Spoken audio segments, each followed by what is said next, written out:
Operation the rising Lions चलाया जा रहा है, वहीं ईरान की तरफ से ऑपरेशन ट्रू प्रॉमिस 3 चलाया जा रहा है। इसी पीछे को बड़ी खबर इसी से जुड़ी आपको बताते हैं। तेल अवीव पर ईरान ने हमला शुरू कर दिया है।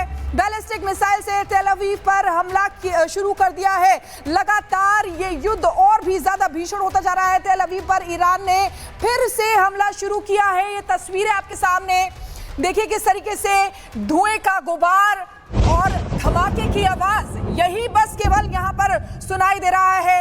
आईडीएफ की तरफ से दावे किए जा रहे हैं अपने अपने, वहीं ईरान की तरफ से अपने अपने दावे किए जा रहे हैं। जहां ईरान कह रहा है कि 200 मिसाइलें दागी गई हैं, वहीं आईडीएफ दावा कर रहा है कि 100 मिसाइलें दागी गई हैं, जिनमें से कई को फेल भी कर दिया है। लेकिन ये इस समय प्रेजेंट की तस्वीर है तेल अवीव की, जहां पर बैलिस्टिक मिसाइल से हमला किया गया है। आप देखिए, सुनिए ये धमाके की आवाज, जोरदार धमाका, और उसके बाद यहां पर धुएं का गुबार दिखाई दे रहा है।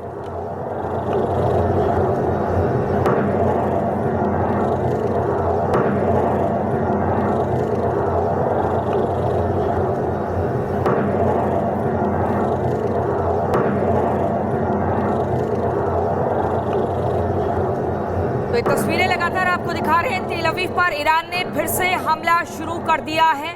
बैलिस्टिक मिसाइल से तेल अवीव पर यह हमला किया गया है।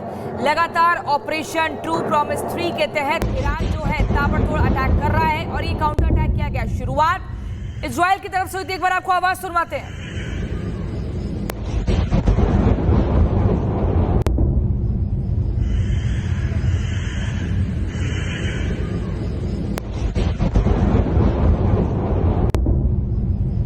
Major general SP Sinha sir, मैं आपसे समझना चाहूंगी, तेल अवीव पर ईरान ने फिर से हमला कर दिया है। बैलिस्टिक मिसाइल से बार बार ये अटैक किया जा रहा है। ये हमला कितना घातक हो सकता है? पहला क्या मैसेज दिया जा रहा है, और क्या is it battle of mind? नहीं, it is battle of mind तो है ही, लेकिन उसके अलावा जो महत्वपूर्ण चीज़ है, दोनों एक दूसरे को दिखाने की, कमज़ोर करने की कोशिश करेंगे और दिखा रहे हैं अपनी शक्ति दिखा के। लेकिन शक्ति का एंड गेम क्या होगा मैं बताना चाहता हूँ। कोई भी देश को शक्ति कहाँ से आती है? Political will, type of political leadership, professional competence सेना का, टेक्नोलॉजी, कमिटमेंट, लोकल मतलब देशवासियों का सपोर्ट, इस सब फैक्टर पे ईरान कहाँ ठहरता है। आप देखिए कि उसका जो अटैक आया वो सिविलियन टारगेट्स को टारगेट कर रहा है। और इजराइल का देखिए कि उसी बिल्डिंग में जहाँ ये हाई वैल्यू टारगेट थे उनको मारा जाता है, और बगल वाला बिल्डिंग जो फ्लैट है वो सेफ है, उसका लाइट ऑन है। आप उसका एक्यूरेसी देखिए। तो ये जो धीरे धीरे आप देखिएगा कि जो बैलेंस ऑफ पावर है, जो एडवांटेज का जो तराजू है, वो इजराइल की तरफ स्विंग करेगा। और एक और बिंदु मैं कहना चाहता हूँ, सेना में हम लोग को सिखाया जाता था, he who rules the skies rules will win the battle. जो स्काई में पावरफुल हो गया, सुप्रीमेसी हो गया, वही लड़ाई जीतेगा। तो आप देखिए, आप इनका एयर डिफेंस सिस्टम देखिए, आप ये इजराइल बहुत जल्दी एयर सुप्रीमेसी हासिल करेगा। आपके पास वापस लौटूंगी। इसी बीच एक बड़ी खबर आ रही है, इजराइल के कई शहरों में एक्टिवेट हुए हैं एयर डिफेंस सिस्टम। इजराइल के दक्षिण तेल अवीव में मिसाइल अटैक हुआ है। जॉर्डन के एयर स्पेस को पार करके हमला कर रहे हैं ईरानी मिसाइल। तो ये बड़ी जानकारी आपको दे रहे हैं। देखिए, इजराइल के दक्षिण तेल अवीव में ये मिसाइल से अटैक हुआ है। एक एक अटैक की तस्वीरें आपको दिखा रहे हैं। अभी कुछ समय पहले हमने आपको दिखाया था, बैलिस्टिक मिसाइल से अटैक हुआ था, वो भी रक्षा मंत्रालय के नजदीक में। और ये एक और तस्वीर आपके सामने देखिए किस तरीके से ये हमला कर रहे हैं ईरानी मिसाइलें। जो एयर स्पेस है जॉर्डन के, उनको पार करके ये हमला किया जा रहा है। डरा देने वाली ये तस्वीरें हैं जहां पर मिसाइल से अटैक किया जा रही है। देखिए, 1 2 3 नहीं बल्कि कई मिसाइलें यहां पर नजर आ रही हैं। जॉर्डन के एयर स्पेस को पार करके हमला कर रही हैं ये ईरानी मिसाइलें। तो ये हमने स्पेस दिखा दिया कैसे हमला किया जा रहा है। मेरा सवाल कोचर सर आपसे, अभी जो बात छेड़ रहे थे सिन्हा सर, कि कैसे वो अटैक करता है। अब वो अटैक जो इजराइल कर रहा है ईरान में ना, वो टॉप लीडरशिप पे कर रहा है। तो क्या स्ट्रेटजी है कि टॉप लीडरशिप ही ईरान की अब की बार उड़ा दो तो पूरा जंग आपके हाथ में है? देखिए, ईरान की जो इंटरनल पॉलिटिकल सिचुएशन है वो भी इतनी अच्छी नहीं है, क्योंकि आपने इसका देखा किस टाइप का इलेक्शन हुआ था ईरान में, और ये एक रिग्ड इलेक्शन हुआ था, और जो लोगों की चाह थी कि जिसको एक्चुअली लीडर बनाना चाहिए वो नहीं बना, तो एक रिजेंटमेंट है लोगों में भी ईरान में।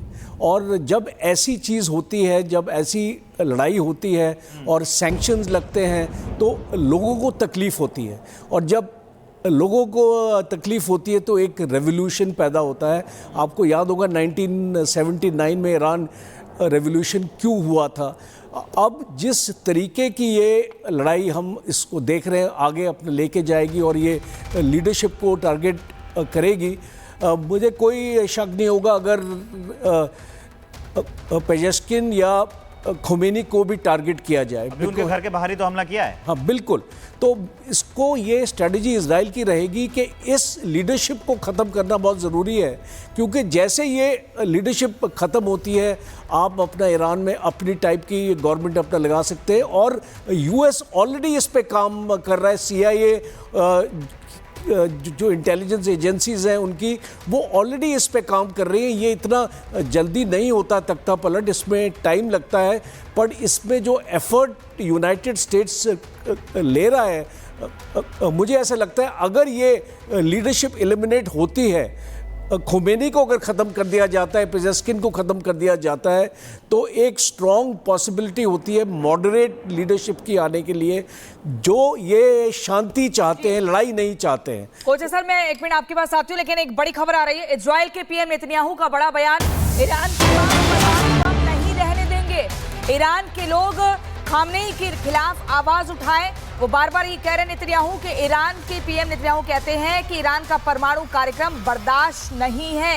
ईरान का परमाणु कार्यक्रम बर्दाश्त नहीं, ईरान के लोग का खामनेई के खिलाफ आवाज उठाएं, इस तरह की अपील भी लगातार नेतन्याहू कर रहे हैं और बार बार ईरान के खिलाफ आवाज उठाने की मांग कर रहे हैं। मेजर जनरल संजय सोई सर, मैं आपके पास आते हुए ये समझना चाहूंगी कि बार बार जो नेतन्याहू अपील कर रहे हैं कि खामनेई के खिलाफ आवाज उठाएं, ईरान का परमाणु कार्यक्रम बर्दाश्त नहीं करेंगे, इस अपील का कितना फर्क पड़ता हुआ दिखाई देगा? देखिए सर, मैं तो वैसे इस समय में यूएस से ही बात कर रहा हूँ यहाँ पर, और इधर भी माहौल बिल्कुल शांत है। पर ये कहना चाहूँगा कि जो इस तरह की अपील की जाती है साइकोलॉजिकल वॉरफेयर का हिस्सा होता है। और जैसे जनरल राजन कोचर बता रहे थे कि वहाँ पे सत्ता पलट की भी एक बातचीत चल रही है। अमेरिका और इजराइल दोनों कोशिश करें, यानी कि साम दाम दंड भेद हर तरह का तरीके का इस्तेमाल किया जा रहा है, क्योंकि न्यूक्लियर जो साइट्स हैं इस समय में वो सबसे बड़ा खतरा इजराइल को उससे कैसे निपटा जाए। एक तो फिजिकल अटैक, पहले इन्होंने वायरस किया था, पहले उसके पहले साइंटिस्ट मार दिए थे, अभी भी साइंटिस्ट मार दिए। लेकिन न्यूक्लियर जो सामान है इनका वो पहाड़ों में काफी अंदर तक दबा हुआ है। ऐसे में सबसे अच्छा तरीका सरकार ही बदली कर दो। मिलिट्री लीडरशिप को इन्होंने मार दिया।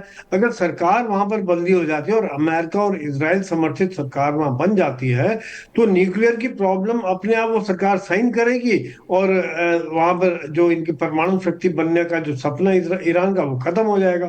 तो आजकल यह भी एक तरीका जगह जगह अपनाया जा रहा है, चाहे वो हमने देखा बांग्लादेश हो या पाकिस्तान में भी असीम मुनीर और शरीफ आ गए, इमरान को हटा दिया गया, या इसी प्रकार से बाकी यूक्रेन में किस प्रकार से अभी जो सरकार आई है 2014 में, तो इस प्रकार से सरकार को बदली करने से वहां का सारा ही सोचने समझने का तरीका बदली हो जाता है और उनका जो है जो ईरान के अंदर जो थोड़ी सी असंतोष की भावना है उसको बढ़ावा देके और उनको पैसा सपोर्ट और बातों के द्वारा उनको उकसा कर ताकि प्रेजेंट सरकार वहां पे उखाड़ के फेंक दी जाए, ये भी एक बहुत अच्छा तरीका रहता है। जी बिल्कुल सर, आपके पास वापस लौटूंगी और इसी बीच एक और बड़ी खबर का पहले रुख कर लेते हैं। ईरान में राष्ट्रपति आवास के पास अटैक हुआ है। ईरान में खामनेई के घर के पास भी इजराइल का हमला हुआ है। खामनेई के घर के पास डिफेंस सिस्टम एक्टिवेट हो गया है। ये बड़ी खबर आपको बता रहा है। ईरान में राष्ट्रपति आवास के पास इजराइल का अटैक, देखिए किस तरीके से यहाँ पर अटैकिंग मोड में इजराइल नजर आ रहा है। ईरान में खामनेई के घर के पास भी इजराइल का हमला हुआ है। खामनेई के घर के पास जो डिफेंस सिस्टम है वो एक्टिवेट हो गया है।